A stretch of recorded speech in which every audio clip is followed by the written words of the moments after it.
అందరికీ ముందుగా శ్రీ జయంతి శుభాకాంక్షలు. ఒక్కరు తపస్సు చేస్తే నలుగురు పుట్టారు. దశరథ మహారాజు తపస్సుకు మెచ్చి రామ లక్ష్మణ భరత శత్రుఘ్నుల్లాగా నలుగురు అవతరించారు. మరి నలుగురు తపఃఫలంగా కృష్ణయ్య అవతరించారు. దేవకీ వసుదేవులు నంద యశోదుల వారి పుణ్య ఫలంగా మన కన్నయ్య ఆ వైకుంఠాన్ని వీడి 12 నెలలు గర్భవాసాన్ని అనుభవించి ఈరోజు ఈ భూమిపైకి మనందరినీ దిద్దుబాటు చేయటం కోసం ఏం చేశారు. మరి అటువంటి కన్నండి వంటలు పండ్లు ఇలా ఎన్ని చేసి పెట్టాలి. అయితే ఇన్ని రకాల పూలు ఇన్ని రకాల పదార్థాలు అని ఏమీ లెక్కవద్దు. మన అనుకూలాన్ని బట్టి ప్రేమతోటి చేస్తే చాలు.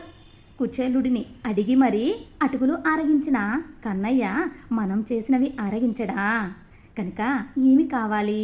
ప్రేమ మాత్రమే కావాలి. ఆ ప్రేమతోటి చేస్తే చాలు, చక్కగా స్వీకరిస్తాడు, మనందరినీ అనుగ్రహిస్తారు మన కన్నయ్య.